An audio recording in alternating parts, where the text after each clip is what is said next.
Olá, antenados e antenadas, bom dia, boa tarde, boa noite, e eu sei que para alguns, boa madrugada.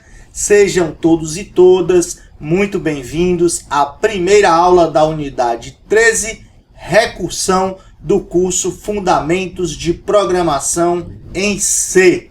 Na aula de hoje nós vamos discutir as ideias básicas, as ideias principais do conceito de recursão.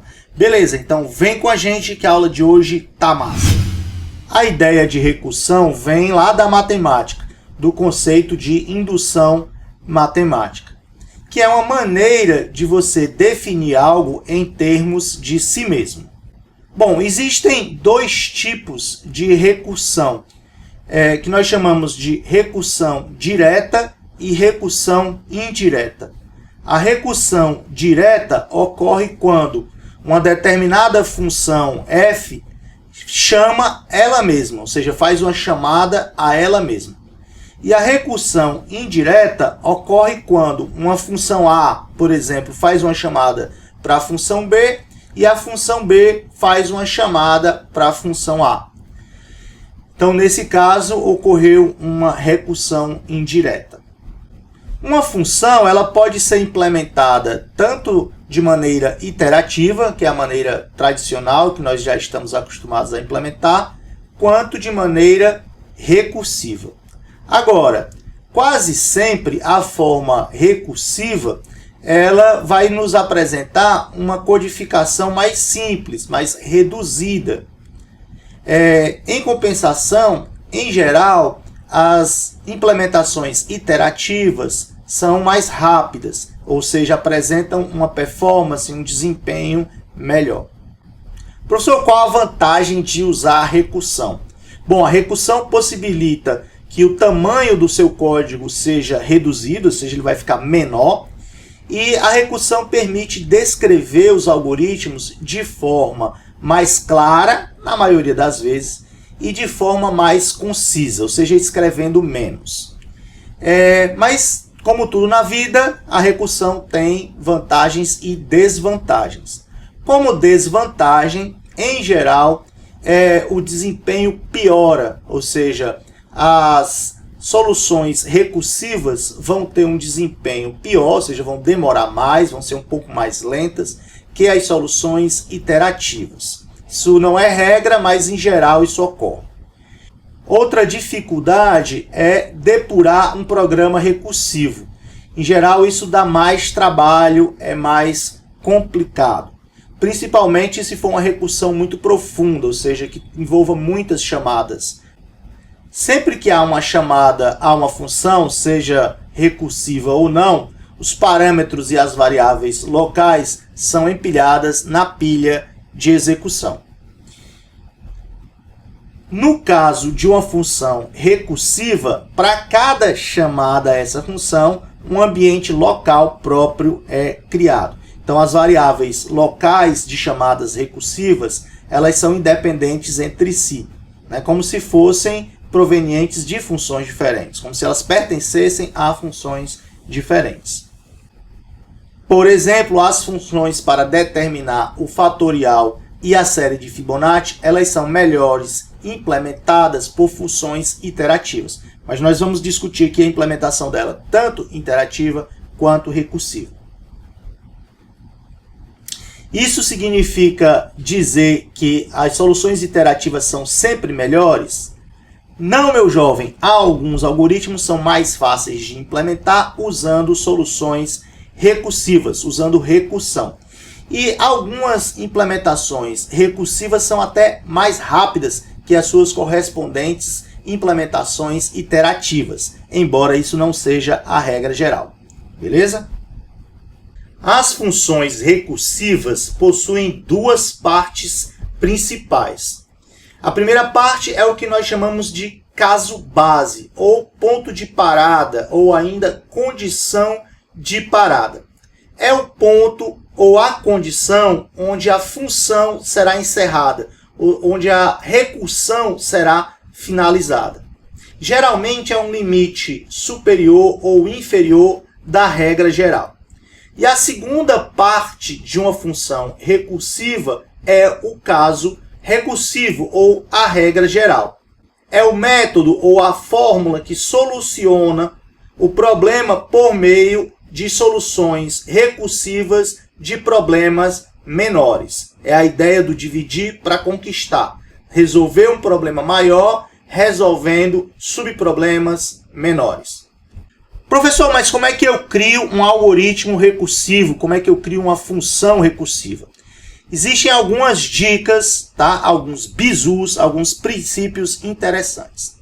Esses 4 passos que eu vou mostrar aqui são bem elucidativos. Primeiro, descobrir como o problema pode ser subdividido em problemas menores. Essa é a sua primeira atividade, a sua primeira missão. Depois, definir uma condição de parada, ou seja, qual é a condição para a recursão terminar, para ela ser encerrada, finalizada. Terceiro passo, definir uma regra geral que seja válida para todos os demais casos. Ou seja, é aquela fórmula geral que soluciona o problema. Quarto passo é verificar se o algoritmo termina, ou seja, se ele realmente vai chegar na condição de parada. Seguindo esses 4 passos, você vai ter uma boa indicação de como construir algoritmos recursivos, tá? Mas chegou a hora de codar, vamos codificar, vamos mostrar um exemplo, basta de papo, vamos ver recursão funcionando. Primeiro exemplo, o exemplo mais básico, é o Hello World da recursão, é o fatorial. Lembrando a definição, fatorial de n é o produto de todos os números inteiros entre 1 e n. Tá? Então, o fatorial de 0 nós assumimos que é 1, fatorial de 1 é 1, e aí o fatorial de 2 é o produto de todos os números inteiros entre 1 e 2. Então, 2 vezes 1 ou 1 vezes 2, 2. Fatorial de 3 é 3 vezes 2 vezes 1, ou 1 vezes 2 vezes 3, e dá 6. Beleza? Fatorial de 6 é 6 vezes 5 vezes 4 vezes 3 vezes 2 vezes 1. Ou 1 vezes 2 vezes 3 vezes 4 vezes 5 vezes 6, como você preferir. Beleza, após termos lembrado o que é o fatorial de um número inteiro, vamos codar. Bom, essa é a minha solução iterativa, tá? O meu fatorial iterativo. Eu criei uma função aqui, fat iterativo, para calcular o fatorial de um número de forma iterativa. Essa implementação vocês já conhecem, a gente já discutiu aqui nas aulas anteriores. Mas vamos apresentá-la rapidamente. Veja que na função principal main eu declaro 2 variáveis. A variável número, do tipo inteiro, e a variável fatorial, também do tipo inteiro. Em seguida eu imprimo uma mensagem, digite um número para calcular o fatorial. Depois, scanf, leio um valor do teclado e armazeno na variável número. Em seguida, eu faço uma chamada à função fat iterativo, passando uma cópia do valor da variável número. Beleza. E essa função fat iterativo vai me devolver um valor inteiro que eu vou armazenar na variável fatorial. Ok, então o meu último comando é printf, o fatorial de número é fatorial. E aí eu vou imprimir essa mensagem, imprimindo o número que eu li e o fatorial desse número. Beleza, então aqui a chamada à função fat iterativa. Eu passei uma cópia da variável número, que é a variável que tem o número para o qual eu quero calcular o fatorial. Beleza. Então, nesse momento é feito um desvio do fluxo de execução e a função fat iterativo passa a ser executada. Uma cópia do valor da variável número será armazenado na variável local, aqui, fatorial, nesse parâmetro de entrada fatorial, que é uma variável local a essa função fat iterativo. Dentro da função fat iterativo eu declaro i, que é uma variável do tipo int, e também uma variável chamada resposta, também do tipo int, onde resposta foi inicializado com o valor 1. Ok, primeira coisa que eu tenho que testar é se o valor do número que eu recebi aqui, como parâmetro de entrada, é 0. Se for 0, é porque o fatorial, a resposta é 1. Fatorial de 0 é 1. Beleza? Se não, aí eu verifico o fatorial, ou seja, o número que eu recebi para calcular o fatorial, é maior do que 0. Tá? Se for, eu entro aqui nesse else if e vou fazer um for. Para i de 1, enquanto i for menor ou igual a fatorial, i mais mais, então i começa com 1 e eu vou fazer o i variar de 1 até fatorial, tá? Até o número que eu recebi como parâmetro. E aí, a minha variável resposta vai receber resposta vezes i. Então, suponha que eu passei o valor 5. Eu li aqui número, o usuário digitou 5. Se 5 foi armazenado na variável número, eu passei uma cópia desse 5 para a variável fatorial. E aí, eu declarei resposta aqui como inteiro, atribuí o valor 1. Testei, fatorial é igual a 0? Não, porque fatorial é 5. Então, eu não entro aqui, vou para o else if. Fatorial é maior do que 0? É. Então, eu vou fazer, ó, i variando de 1 enquanto i for menor ou igual a 5. Resposta recebe resposta vezes i. Então, a resposta vai receber. Resposta já é 1. 1 vezes i é 1. 1 vezes 1. Depois, resposta vai receber 1 vezes i, o i vai ser 2. Depois, vezes 3, vezes 4, vezes 5. Beleza? No final, eu retorno aqui o valor da variável resposta, que é essa variável local, e uma cópia do valor dessa variável resposta será atribuído na minha variável fatorial, que foi declarada aqui no método main. Beleza, essa é a implementação iterativa do fatorial, ou seja, uma função que implementa o cálculo do fatorial de um número inteiro de forma iterativa. Beleza. Agora, como é que eu poderia implementar uma função usando recursão, ou seja, uma função recursiva, para calcular o fatorial de um número? A primeira coisa que eu tenho que identificar no meu problema, ou na solução interativa que eu já tinha, é qual é o meu caso base. O meu caso base no problema do fatorial é se n for igual a 0, se o número que eu estou querendo calcular, o fatorial for igual a 0, então eu já sei que o fatorial de n é 1. Beleza? Então, o fatorial de 0 é 1. Esse é o meu caso base. E o caso recursivo, né, ou a minha regra de recursão, n fatorial vai ser igual a n vezes n menos 1 fatorial. Isso vale para todo n maior do que 0. Então, eu identifiquei aqui a regra que funciona para todos os números n maiores do que 0, ou seja, que não se enquadram no caso base. Então, eu tenho o caso base e o caso recursivo. Tendo o caso base e o caso recursivo, eu agora posso implementar a minha função fatorial de forma recursiva. Vamos lá ver como é que ficaria? Então, agora, ó, a minha função main continua exatamente a mesma, tá? Com uma única alteração. Em vez de fatorial receber fat iterativo, ele agora recebe fat recursivo. Então, estou fazendo uma chamada aqui a essa função fat recursivo, passando o número que eu li do usuário, do teclado. Beleza? Ok, então, se eu ler aqui o valor 5, então eu passo uma cópia do valor da variável número, uma cópia desse 5, como entrada para a função fat recursivo. Então, ela tem um parâmetro aqui de entrada n, que vai receber uma cópia do valor que eu li do teclado e estava armazenado na variável número. Beleza, o que é que eu faço dentro aqui do meu fat recursivo? Eu vou testar o caso base. Ó. Se n é igual a 0, então eu sei que o fatorial de 0 é 1, então eu retorno 1. Agora, se n não é 0, então eu venho no else e eu retorno o quê? N vezes o fatorial recursivo de n menos 1. Então, estou fazendo uma chamada recursiva. Né? Ou seja, dentro da função fat recursiva, eu chamo ela própria, fat recursivo. Então, aqui eu tenho uma recursão direta.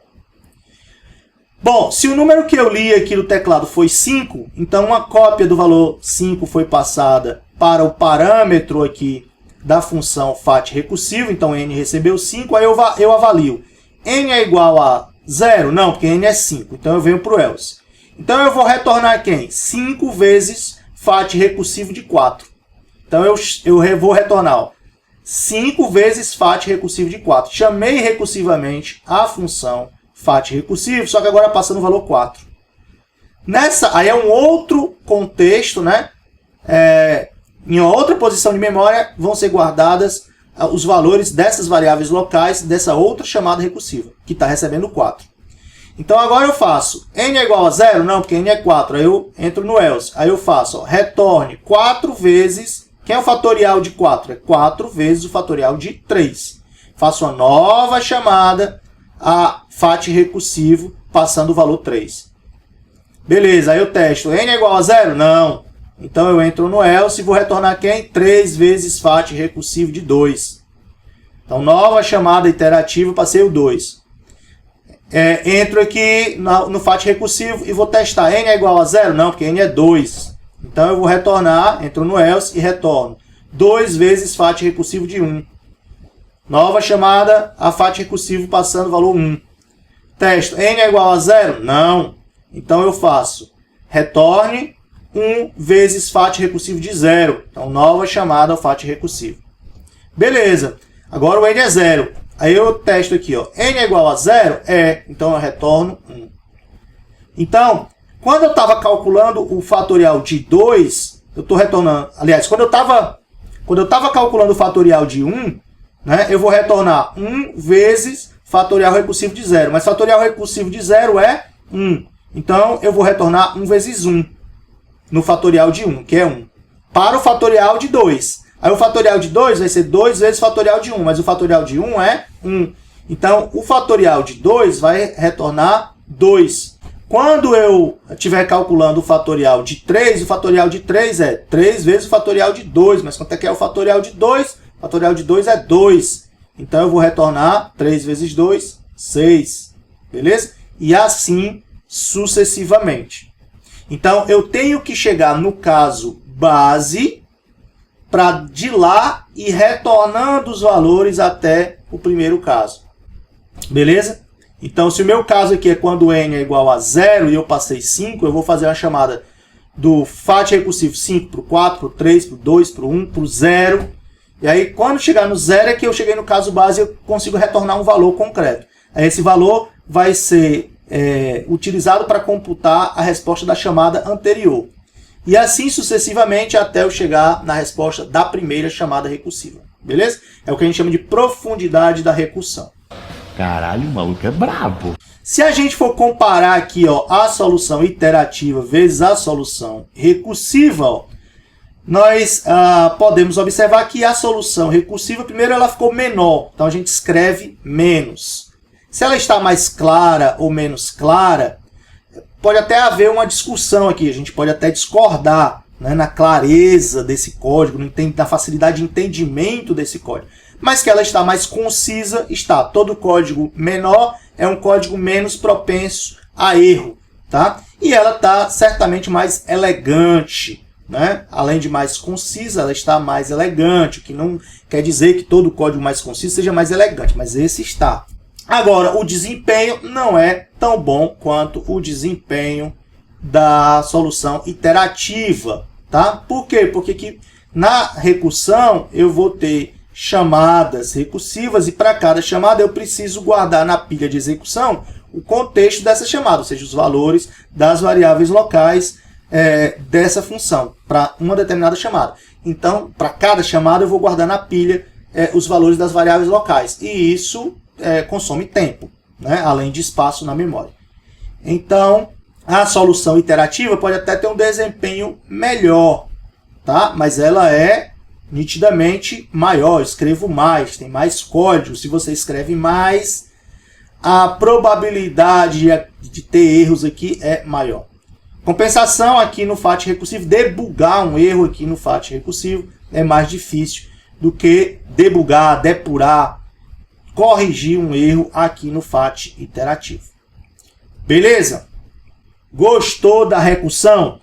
Então deixa aí o seu joinha, deixa o seu like, compartilha esse vídeo, marca os amigos da turma, se inscreve no canal, clica no sininho para não perder nenhuma aula nova aqui do nosso curso, beleza? E até a próxima aula.